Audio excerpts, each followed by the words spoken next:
Bismillahirrahmanirrahim. Assalamualaikum warahmatullahi wabarakatuh.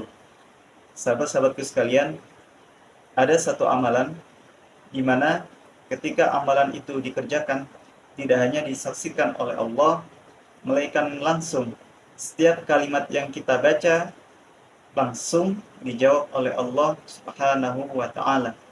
Dan amalan itu terdapat di dalam hadis yang sahih, hadisnya qudsi. Qala al-muallif rahimahullahu taala an Abi Hurairah radhiyallahu anin Nabi sallallahu alaihi wasallam. Dari Abu Hurairah radhiyallahu bahwasanya Rasulullah sallallahu alaihi wasallam bersabda, Allah azza wa jalla berfirman di dalam hadis qudsinya. Perhatikan kalimatnya baik-baik. Qassamtus sholata baini wa baina abdi nisfaini. Kata Allah, aku telah membagi salat antara aku dan juga hambaku ke dalam dua bagian. Wali abdi ma sa'ala. Ada kewajiban yang harus ditunaikan oleh hambaku kepada aku, kata Allah, dan ada kewajiban yang harus aku tunaikan, harus aku berikan kepada hambaku yang sungguh-sungguh, yang benar-benar di dalam melaksanakan sholatnya. Maka ini adalah suatu rahasia yang sangat besar, di mana ketika Allah memberikan apapun yang kita minta di dalam sholat kita, di mana ketika sholat yang kita kerjakan bukan hanya sekedar menggugurkan kewajiban, di mana ketika sholat yang kita kerjakan bukan hanya menghadap kepada Allah, di mana ketika sholat yang kita kerjakan bukan hanya disaksikan oleh Allah, melainkan setiap kalimat-kalimat yang kita baca di dalam sholat kita, itu semua langsung dijawab oleh Allah Subhanahu wa ta'ala.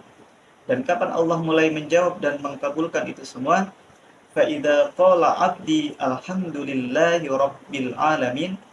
Ketika hambaku membaca alhamdulillahi rabbil alamin di dalam sholatnya, maka Allah langsung menjawab, qala Allahu azza wa jalla hamadani abdi. Kata Allah, hambaku sedang memujiku. Masya Allah. Jadi ketika kita sedang memuji kepada Allah di dalam sholat kita, maka disitulah Allah langsung menjawab bacaan kita di dalam sholat. Ketika alhamdulillahirabbil alamin, Allah menjawab, hambaku sedang memujiku. Lalu apakah kita semua dapat merasakan ketika kita sedang sholat, ketika kita sedang membaca Al-Fatihah, ketika kita membaca setiap bacaan dalam sholat kita, bahwa Allah menjawab bacaan kita tadi? Jawabannya adalah tentu orang-orang yang melaksanakan sholat itu dengan khusyuk, sehingga ia merasakan getaran di dalam jiwanya bahwa Allah sedang menjawab bacaan di dalam sholat kita. Rumusnya terdapat di dalam Quran surah At-Taubah ayat 105. A'udzu billahi minasyaitonir rajim.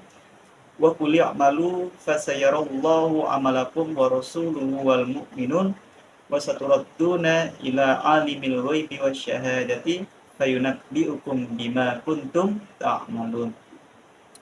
Maka kata Allah, kerjakanlah setiap amal ibadahmu wahai Nabi Muhammad, maka sesungguhnya Allah dan Rasul-Nya dan orang-orang yang mukmin akan melihat, akan menyaksikan amal ibadah kita di hari akhir nanti, dan Allah akan mengabarkan, Allah akan menyaksikan setiap perbuatan amal ibadah kita kelak di hari akhir nanti. Maka turunannya adalah di dalam hadis Rasulullah, ketika Rasulullah ditanya oleh malaikat Jibril tentang iman, tentang Islam, dan juga tentang ihsan. Ketika malaikat Jibril bertanya kepada Rasulullah, akhbirni anil ihsan, maka Rasulullah menjawab, qala Rasulullah sallallahu alaihi wasallam, anta'budallaha ka'annaka tarah, fa illam takun tarah fa innahu yaraka. Maka kata Rasul, ihsan adalah kita menjadikan setiap perbuatan kita, setiap perbuatan sehari-hari kita adalah bernilai sebagai ibadah.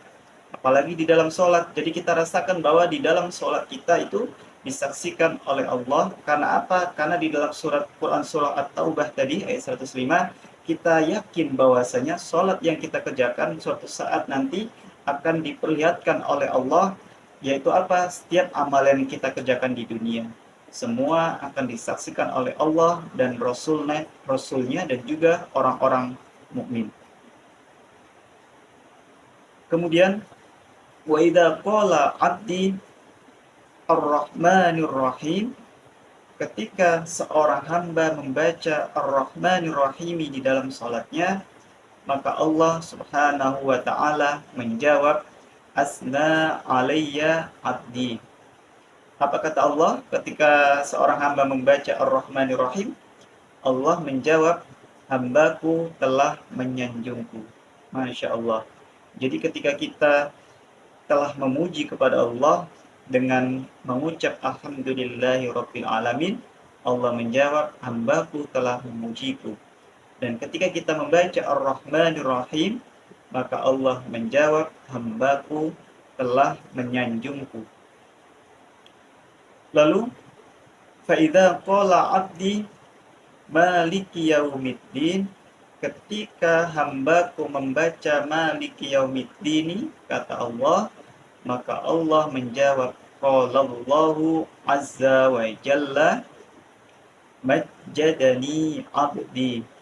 Kata Allah, hambaku telah mengagungkan aku. Jadi kita telah memuji Allah, kita menyanjungkan Allah, dan yang ketiga, majjadani abdi, hambaku telah mengagungkanku. Masya Allah. Jadi di dalam Al-Fatihah ini terdapat kalimat pujian, terdapat kalimat sanjungan, dan terdapat kalimat pengagungan terhadap Allah Subhanahu wa taala. Bahkan di dalam riwayat yang lain disebutkan, wa fi riwayatin fawwadha ilayya abdi. Apa kata Allah dalam riwayat lain? Allah menjawab kita setelah kita membaca maliki yaumiddin, jawaban Allah adalah fawwadha ilayya abdi. Hambaku telah menyerahkan urusannya terhadap aku. Jadi setelah kita memuji kepada Allah, maka kita menyerahkan segala urusan kita kepada Allah Subhanahu wa taala. Sahabat-sahabatku. Dan ini sesuai di dalam Quran surah Ghafir atau Quran surah Mukmin ayat 44, di mana di situ dijelaskan di penghujung surat Ghafir ayat 44 tadi, wa fawwidu amri ilallah innallaha basirum bil ibad. Jadi Allah ingin menyampaikan pesan kepada kita, kepada hambanya, wahai hambaku, ketika kamu menghadapi suatu masalah, ketika hambaku sedang menghadapi suatu ujian, maka apa kata Allah? Ufawwidu amri ilallah. Maka serahkanlah segala urusanmu itu kepadaku. Jadi berserah diri kepada Allah yang selama ini kita kenal dengan tawakal, itu tidak hanya kita mengucapkan bismillahi tawakkaltu 'alallah la haula wala quwata illa billahil aliyil azim. Dan itu benar adanya bahwa ketika kita sedang berpasrah kepada Allah, kita mengucapkan la haula wala quwata illa billahil aliyil azim, bahwa tiada daya dan kekuatan kecuali dari Allah Subhanahu wa taala. Itu yang pertama. Dan yang kedua, Allah sebutkan di dalam Quran surah Ghafir ayat 44 tadi, wa ufawwidu amri ilallah, maka serahkan urusanmu seluruhnya kepada aku. Mengapa? Karena apa? Allah memberikan jawabannya, sekaligus Allah memberikan kunci dari jawaban itu semua. Innallaha basirum bil ibad. Di penghujung ayat itu Allah katakan bahwa akulah yang mengetahui segala urusan hambaku seluruhnya. Jadi apapun yang kita rasakan, apapun kebutuhan kita, kata Allah, serahkan kepada aku. Dengan cara apa? Disebutkan di dalam hadis qudsi tadi, yaitu ketika kita membaca Maliki Yaumiddin, yaitu kita menyerahkan segala urusan kita dengan cara kita laksanakan sholat kepada Allah Subhanahu wa taala. Disitulah Allah menjawab kepada kita, fawwadhu ilayya abdi, hambaku telah menyerahkan segala urusannya kepadaku. Itu kata Allah di dalam hadis qudsi yang sesuai dengan Quran surah Ghafir ayat 44. Jadi inti dari jawaban ini adalah ketika kita menyerahkan urusan kita, kita tidak hanya mengucapkan tawakkaltu 'alallah, kita tidak hanya mengucapkan la haula wala quwata illa billah, tapi kita juga datang kepada Allah, sekaligus kita melaksanakan sholat untuk menyerahkan segala urusan kita kepada Allah Subhanahu wa Ta'ala. Dan ini adalah rahasia pada ayat berikutnya, di mana Allah menjanjikan apapun yang kita minta, apapun yang kita inginkan, maka disitulah Allah akan memberikan yang kita minta di dalam sholat kita. Perhatikan kalimatnya baik-baik. Faidha qala abdi iyyaka na'budu wa iyyaka nasta'in. Ketika hambaku membaca iyyaka na'budu wa iyyaka nasta'in, maka Allah menjawab, qala Allahu azza wa jalla hadza baini wa baina abdi. Kata Allah, ini adalah komitmen, ini adalah perjanjian yang aku berikan antara aku dan juga hambaku. Apa itu isi perjanjiannya? Wali abdi ma sa'ala. Ada kewajiban bagi seorang hambaku kepadaku, dan ada kewajiban bagiku untuk memberikan apapun yang diminta kepada hambaku yang melaksanakan sholat dengan benar. Maka janji Allah, apapun yang ia minta, maka akan aku berikan saat itu juga. Dan ini adalah perjanjian yang Allah berikan kepada orang-orang yang melaksanakan sholat dengan benar, dengan sungguh-sungguh, dan juga dilaksanakan secara khusyuk.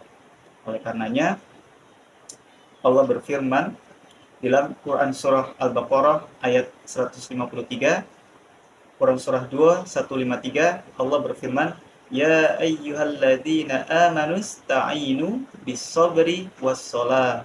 Kata Allah, wahai orang-orang yang beriman, ista'inu, ketika engkau menerima suatu masalah, ketika engkau menerima suatu ujian, kata Allah, ista'inu bis-sabri, maka memohonlah pertolongan kepada aku dengan cara apa? Yang pertama, ista'inu bis-sabri, terimalah ujian itu, terimalah apapun masalah yang kau rasakan itu dengan cara apa? Dengan cara bersabar.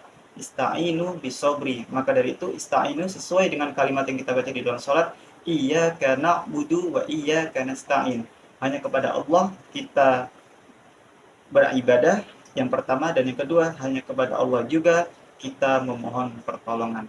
Oleh karena itu sangat mustahil bagi seorang manusia, bagi seorang hamba, di mana ketika orang mengatakan aku tidak pernah merasakan suatu ujian apapun, dan itu sangat mustahil. Karena apa?